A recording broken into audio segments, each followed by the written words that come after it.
दोस्तों नमस्कार, स्वागत है आप सभी का चैनल पे। इनकम टैक्स हो या जीएसटी, समय समय पे इनके नियमों में परिवर्तन होते चले जा रहे हैं और इन नियमों को यदि हम अनदेखा करते हैं तो ये हमारे लिए प्रॉब्लम क्रिएट कर सकते हैं। इनकम टैक्स विभाग हमारे द्वारा किए हुए फिक्स्ड डिपॉजिट पे नज़र रखने लगा है कि यदि आप एक फाइनेंशियल ईयर में इस लिमिट को क्रॉस करते हैं तो ये जानकारी डिपार्टमेंट को भेज दी जाती है। तो फाइनेंशियल ईयर की बात करें, जैसे अभी 24-25 चल रहा है, तो यदि आप 1 अप्रैल 2024 से लेकर 31 मार्च 2025 के बीच में आपने फिक्स्ड डिपॉजिट इस लिमिट के ऊपर यदि करा रखा है तो यहाँ पर आपको अलर्ट हो जाने की ज़रूरत है, क्योंकि ये transaction income tax department trace कर सकता है और नोटिस जारी कर सकता है। तो दोस्तों आज इससे रिलेटेड कुछ पॉइंट डिस्कस करेंगे कि इनकम टैक्स एक्ट में फिक्स्ड डिपॉजिट की मैक्सिमम लिमिट क्या है और इनकम टैक्स डिपार्टमेंट हमें नोटिस फिक्स्ड डिपॉजिट के लिए क्यों इशू करेगा, और यदि हम नोटिस की रिप्लाई ना करें तो क्या परिणाम हो सकते हैं, फिक्स्ड डिपॉजिट इनकम किस तरीके की हो सकती है और उस पर कैसे टैक्स लगाया जाता है, और फिक्स्ड डिपॉजिट इनकम पे हम कैसे टैक्स को बचा सकते हैं, और कभी कभी क्या होता है कि फिक्स्ड डिपॉजिट इनकम पे टीडीएस भी कट जाता है तो उसको हम कैसे बचा सकते हैं। इन सारी बातों के ऊपर आज के वीडियो में डिस्कस करने वाले हैं। तो चैनल पे यदि आप नए हैं तो सब्सक्राइब जरूर कर लिए और बेल आइकन को प्रेस करिए, जिससे कि आपको ऐसे ही वीडियो की नोटिफिकेशन आपको मिल सके। तो इनकम टैक्स एक्ट में फिक्स्ड डिपॉजिट की क्या लिमिट बताई गई है। दोस्तों यदि आप एक फाइनेंशियल ईयर में जैसे कि 24-25 की बात करें तो 1 अप्रैल से लेकर 31 मार्च के बीच में आपने यदि 10 लाख या उससे ज़्यादा की फिक्स्ड डिपॉजिट बैंक या पोस्ट ऑफिस में कराई है तो आपका पैन नंबर वहाँ पे जुड़ा हुआ है और उस पैन नंबर के अगेंस्ट में ये जो सूचना है ये डिपार्टमेंट को चली जाती है। तो फिक्स्ड डिपॉजिट कराने के लिए जनरली सेविंग अकाउंट का इस्तेमाल होता है। लोग कई बार सेविंग अकाउंट में डायरेक्ट पैसा डिपॉजिट कर देते हैं और फिर वहाँ से फिक्स्ड डिपॉजिट में ट्रांसफ़र कर लेते हैं। तो ऐसा होता है कि देखिए सेविंग अकाउंट में भी यदि आपने पैसा 10 लाख या उससे ज़्यादा डिपॉजिट कराया एक फाइनेंशियल ईयर में तो यहाँ पर भी इंक्वायरी हो जाती है और इसके बाद वहाँ से पैसा यदि आपने फिक्स्ड डिपॉजिट में यदि डाल रखा है तो इसके लिए भी इंक्वायरी हो सकती है। 10 लाख या उससे ज़्यादा की जो लिमिट रखी गई है तो क्या एक पर्सन फिक्स्ड डिपॉजिट नहीं करा सकता है? क्या उसको 10 लाख के अंदर ही फिक्स्ड डिपॉजिट कराना है? दोस्तों पैसा आपका है, आप चाहे जितनी मर्जी उतने का आप फिक्स्ड डिपॉजिट कराइए, लेकिन इनकम टैक्स का जो रूल्स है ना वो आपको पता यदि चल जाएगा तो फिर आप इस नोटिस से घबराएंगे नहीं। और यहाँ पर डिपार्टमेंट आपको मना बिल्कुल भी नहीं कर रहा है कि आप 10 लाख या उससे ज़्यादा की फिक्स्ड डिपॉजिट नहीं करा सकते। दोस्तों ये लिमिट है एसएफटी में ट्रांजैक्शंस को रिपोर्ट करने की। बैंक या पोस्ट ऑफिस जहां से कि आपने फिक्स्ड डिपॉजिट करा रखा है, जैसे ही आपका ये अमाउंट क्रॉस करेगा ये ट्रांजैक्शंस आपकी इनकम टैक्स विभाग को सूचित कर दी जाती है कि इस पैन नंबर पे 12 लाख की 15 लाख की फिक्स्ड डिपॉजिट की गई है। तो जब आपकी ये ट्रांजैक्शंस आपके पैन नंबर पे रिपोर्ट हो जाती है तो उस केस में आपको क्या एक्शन लेना पड़ता है। यदि आपने वो एक्शन नहीं लिया तो फिर डिपार्टमेंट वहां पे नोटिस आपको जारी करता है। तो पैसा हमारा है, हमने फिक्स्ड डिपॉजिट किया है, तो इसमें डिपार्टमेंट क्यों नोटिस जारी कर सकता है, इसके पीछे क्या रीजंस होते हैं। दोस्तों नॉर्मली फिक्स्ड डिपॉजिट आप चाहे जितनी मर्जी उतने की कराइए, लेकिन डिपार्टमेंट आपसे ये कहता है कि आप इनकम टैक्स रिटर्न फाइल जरूर करिए। अब देखिए यहाँ पे दो सिनारियो होता है। एक तो होता है कि लोग फिक्स्ड डिपॉजिट कराते हैं लेकिन इनकम टैक्स रिटर्न फाइल नहीं करते, उसके लिए अलग प्रोविजन है। और जो लोग इनकम टैक्स रिटर्न फाइल करते हैं उनके लिए भी ये नोटिस रिसीव हो जाती है। किस केस में होती है, तो आपने इनकम टैक्स रिटर्न फाइल तो किया लेकिन इनकम टैक्स ऑफिसर की नज़र में उस आईटीआर में क्या है, कुछ कमी दिखाई दे रही है। जैसे यहाँ पे एग्जाम्पल के लिए आपने 20 लाख की एफडी कराई तो ये 10 लाख के ऊपर क्रॉस कर गया। अब बैंक वाले क्या किए, इस ट्रांजैक्शन को रिपोर्ट कर दिया आपके पैन नंबर के अगेंस्ट में। और दूसरा ये कि आपको इस फिक्स्ड डिपॉजिट पे 7% के रेट से इंटरेस्ट मिला एक साल में 1,40,000 रुपये, ठीक है। और आप जब अपनी इनकम टैक्स रिटर्न फाइल किए तो यहाँ पे दो सिनारियो हो सकती है इनकम टैक्स रिटर्न में। देखिए कमी क्यों दिखाई देती है इनकम टैक्स ऑफिसर को, इसको आप समझिए। आपको पता है कि यदि आपकी इनकम 2.5 लाख तक या उसके नीचे है तो क्या होता है, 1 रुपये भी टैक्स नहीं लगता। ओल्ड टैक्स रेजिम में, न्यू टैक्स रेजिम में यदि 3 लाख के उसके नीचे है तो क्या होता है, 1 रुपये भी टैक्स नहीं लगता है। मतलब ऐसी आईटीआर क्या होती है, नील की आईटीआर मानी जाती है। तो आपने क्या किया, इनकम टैक्स रिटर्न फाइल तो किया लेकिन आप क्या किए, 2.5 लाख के नीचे इनकम दिखा दिए, या न्यू टैक्स रेजिम में 3 लाख के नीचे इनकम दिखा दिए, लेकिन आपके पोर्टल पे आपके अकाउंट में ऑलरेडी 20 लाख की एफडी वहां पे रिपोर्ट की गई है और इंटरेस्ट भी 1,40,000 की रिपोर्ट की गई है। आपने इन दोनों को इग्नोर कर दिया। मतलब एक तो हो गया कि आपने इनकम कम दिखाई और इनकम में भी ये जो इंटरेस्ट है इसको आपने छोड़ दिया, तो फिर यहाँ पे आपको डिपार्टमेंट आपसे पूछ सकता है। अब देखिए यहाँ पे दूसरा सिनारियो क्या हो सकता है। कई बार क्या होता है कि आपने इनकम तो बढ़ा दी, मान लीजिए कि 5 लाख तक आप लेकर के आए इनकम को और नेक्स्ट न्यू टैक्स रेजिम में आप 7 लाख तक लेकर के आए, लेकिन आपने क्या किया, उसमें डिडक्शंस दिखा दिया, एग्जेम्पशन दिखा दिया, अलाउंसेस दिखा दिया, कुछ रिलीफ वगैरह आपको जहां जहां से आपको फायदा मिल सकता था वो आपने ले लिया। ठीक है, तो यहां पर अब क्या होता है कि आपने टैक्स को यहां पे क्या कर लिया, जीरो कर लिया और यहां पर आपने इंटरेस्ट की इनकम भी ले रखी है 1.4 लाख रुपीस। लेकिन अब डिपार्टमेंट की क्वेश्चनिंग यहां पर शुरू हो जाती है। तो डिपार्टमेंट को ये नजर आता है कि भाई 20 लाख की एफडी है और 1,40,000 की इंटरेस्ट आई हुई है और इनकम को जीरो कर दिया गया है।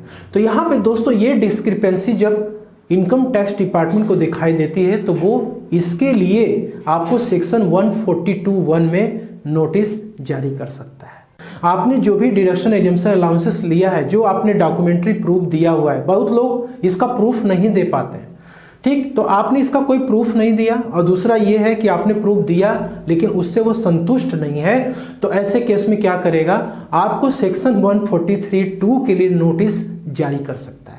अब सेक्शन 143(2) की जो नोटिस होती है ये आपकी आईटीआर स्क्रूटनी के लिए सेलेक्ट कर दी जाती है। अब स्क्रूटनी की जो आईटीआर होती है, ऐसा नहीं कि सारे आईटीआर सेलेक्ट होते हैं दोस्तों, यहाँ पे रैंडम सैंपलिंग फॉलो किया जाता है, रैंडम चेकिंग की जाती है आईटीआर की और रैंडमली नोटिसेस इशू किए जाते हैं।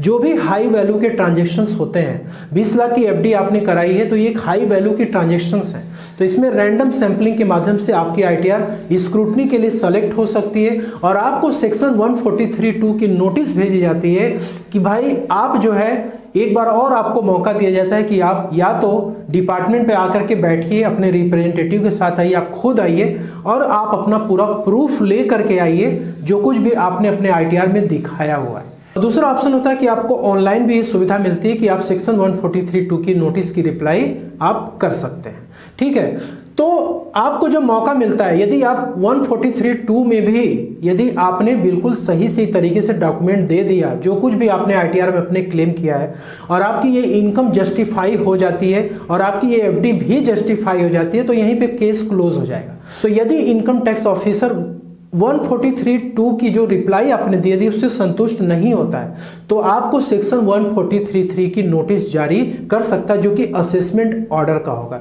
अब वो यहाँ पे पूरी तरीके से आज़ाद है, उसके पास जो भी आपके पैन के अगेंस्ट में इंफॉर्मेशन अवेलेबल है, जो आपने आईटीआर में इंफॉर्मेशन दे रखी है, उसके आधार पे वो कैलकुलेशन आपका खुद से करेगा, खुद से टैक्स निकालेगा, खुद से पेनाल्टी लगाएगा, इंटरेस्ट चार्ज करेगा, सब कुछ वो करेगा, फिर उसके बाद आपको ये कॉपी पकड़ा देगा। कई बार क्या होता है कि लोग नोटिसेस को इग्नोर करते हैं। 142 की नोटिस आई, आपने इसको इग्नोर कर दिया, उसकी टाइम लिमिट एक्सपायर हो चुकी है। ठीक, इसके बाद डिपार्टमेंट ने आपके आईटीआर को स्क्रूटनी के लिए सेलेक्ट किया, आपको सेक्शन 143(2) का नोटिस भेजा प्रेजेंट होने के लिए या ऑनलाइन रिप्लाई करने के लिए, आपने इसे भी इग्नोर कर दिया। 143(3) का भी आपको उसने नोटिस जारी किया और आपकी तरफ से कोई भी रिप्लाई नहीं आया, तो दोस्तों वो क्या करता है, सेक्शन 144 में वो बेस्ड जजमेंट असेसमेंट कर सकता है। और बेस्ट जजमेंट असेसमेंट के जो कॉन्सिक्वेंसेस होते हैं वो बहुत बड़े होते हैं। तो यहाँ पे दोस्तों एक तो हो गया कि आपने आईटीआर को फाइल की, लेकिन आईटीआर में आपने सही इंफॉर्मेशन नहीं दी अपने इनकम की, अपने डिडक्शन एग्जेम्पशन अलाउंसेस की, जो कि आपके फिक्स्ड डिपॉजिट से उसके इंटरेस्ट को जस्टिफाई नहीं करता है। यदि आप यहाँ पे मान लीजिए 20 लाख की एफडी करा रहे हैं और आप यहाँ पे 12 लाख या 15 लाख रुपए का आप इनकम डिक्लेयर कर देते हैं, ठीक है, तो वहां पे ये जस्टिफाइड है। लेकिन आप 20 लाख की एफडी करा करके आप 2-2.5 लाख की इनकम दिखाएंगे या अपने टैक्स को आपने जीरो कर लेंगे, ये सब डिडक्शन दिखा करके, तो यहां पे प्रॉब्लम दोस्तों क्रिएट हो सकती है। अब देखिए दोस्तों, बहुत सारे लोग चालाकी करते हैं।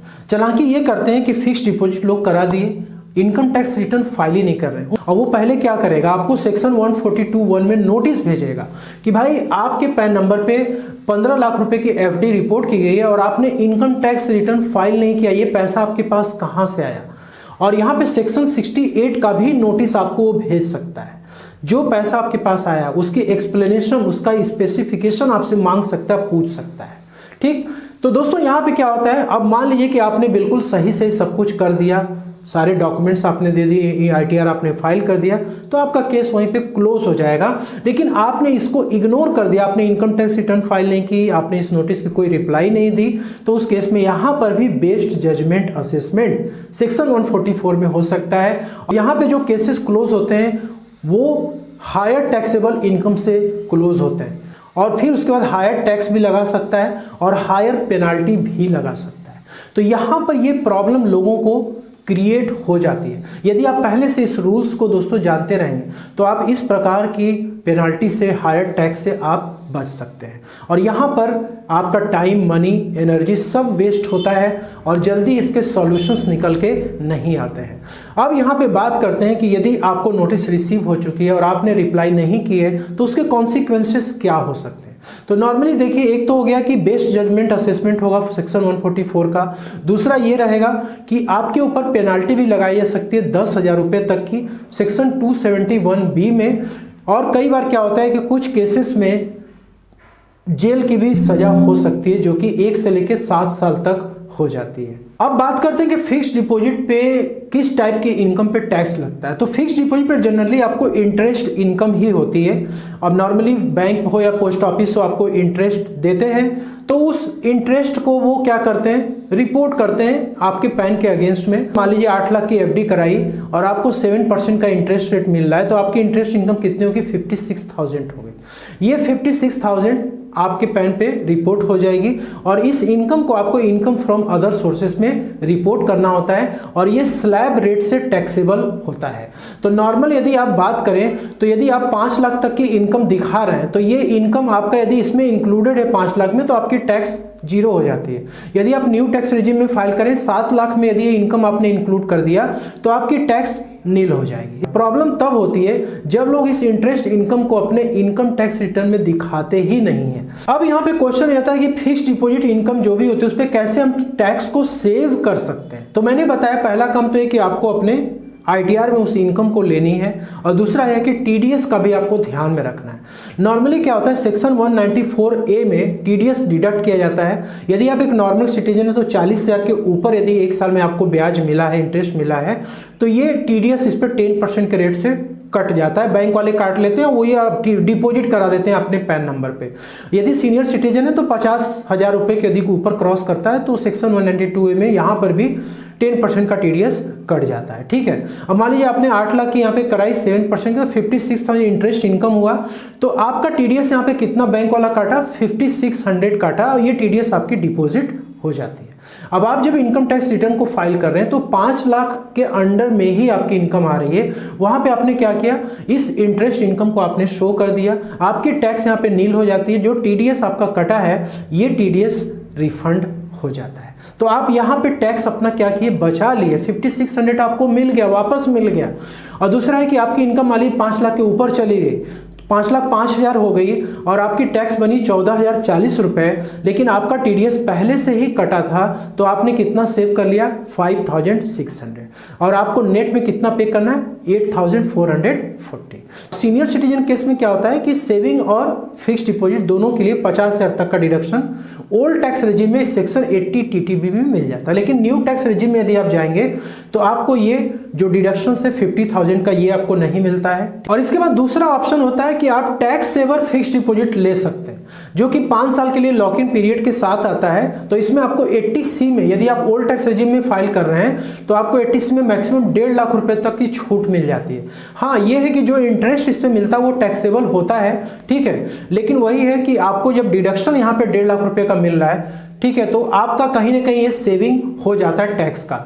और नेक्स्ट ये है कि आप नहीं चाहते हैं कि फिक्स्ड डिपॉजिट पे TDS कटे, तो यहाँ पे देखिए 2 ऑप्शन होता है। पहले तो होता है फॉर्म 15G और H, आप यदि सबमिट कर देते हैं बैंक में तो TDS नहीं कटेगा। नेक्स्ट यहाँ पे है कि आप यदि मान लीजिए कि आपको 20 लाख रुपए की FD करानी है, ठीक है, तो आप उसको 4 से 5 बैंक में, अलग अलग बैंक में यदि आप करा देते हैं, जिससे कि आपका जो इंटरेस्ट इनकम है वो 40,000 के नीचे आए नॉर्मल सिटीजन के लिए, और सीनियर सिटीजन के लिए 50,000 के नीचे आए, जिससे कि आप टीडीएस से यहाँ पे बच जाएंगे। फिक्स्ड डिपॉजिट के जो भी रूल्स हैं आई होप कि आपको क्लियर हो गए होंगे, और वीडियो यदि अच्छी लगे तो इसे लाइक शेयर जरूर करिएगा। अभी के लिए इतना ही, मिलते हैं नेक्स्ट वीडियो में। Thank you so much for watching.